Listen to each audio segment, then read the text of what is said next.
Nous n'avons pas besoin de loi sur l'immigration, nous avons besoin de loi sur la non-immigration, c'est-à-dire comment faire pour suspendre les flux migratoires, c'est-à-dire poser l'idée d'un moratoire sur l'immigration dont nous constatons, et chaque Français peut le constater, que cela nous pose un certain nombre de difficultés à tout point de vue, c'est-à-dire que les migrants et leurs descendants sont 2 fois plus au chômage que les autres catégories de la population.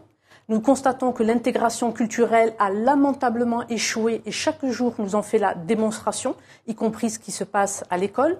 Nous constatons que la France décroche en termes de puissance économique et si l'on met en regard l'augmentation des flux migratoires sous les 40 dernières années et tous ceux qui nous disaient que ça participerait à l'essor économique de la France, on voit qu'en parallèle, la France décroche. Et la dernière chose en date, c'est le fait que le président Emmanuel Macron dit que la moitié des faits délictueux, des faits de délinquance, sont imputables à des personnes étrangères. Il parlait de Paris. Donc, je suis sidérée par cette annonce d'une nouvelle loi, une énième loi, parce qu'il y en a eu, je crois, 29. C'est la 29e depuis 1980. 29 lois sur l'immigration. Et lorsqu'on se remémore ce que disait à l'époque, devant la représentation nationale, Michel Rocard, Premier ministre, il disait que la France n'était plus une terre d'immigration et que nous ne pouvions plus continuer avec l'immigration, car cela, disait-il, mettait en danger la cohésion sociale et nationale. Donc, que cherche le gouvernement? Je ne comprends pas, c'est incompréhensible et c'est aussi inacceptable. Les Français sont majoritairement opposés à l'immigration. C'est le cas dans d'autres pays européens. Nous avons des pays de l'Europe du Nord qui prennent des initiatives pour respecter ce que ressentent leurs populations. Et nous, en France, on fait tout l'inverse. Donc pour moi, de toute façon, que ce soit ce sujet ou d'autres, c'est une évidence, il y a une inflation législative et les lois ne sont de toute façon même pas appliquées. Mais là, sur cette question de l'immigration, c'est proprement surréaliste. Nous avons plusieurs millions de chômeurs en France. Pourquoi ne pas chercher à les remettre sur le marché de l'emploi?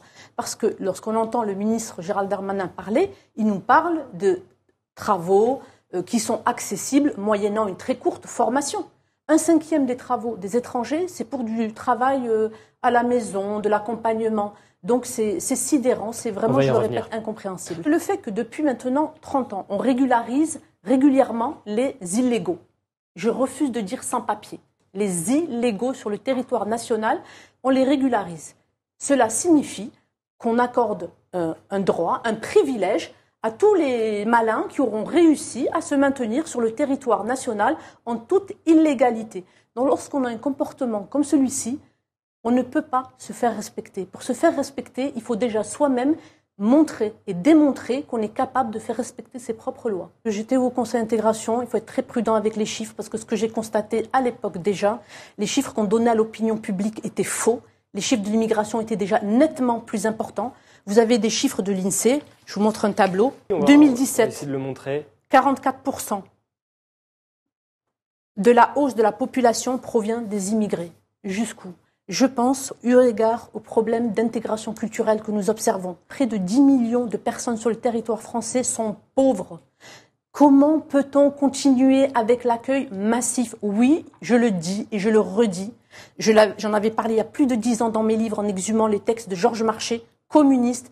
Il faut arrêter l'immigration, il faut suspendre l'immigration le temps que nous essayons de régler les problèmes qui sont face à nous et qui sont des problèmes extrêmement préoccupants.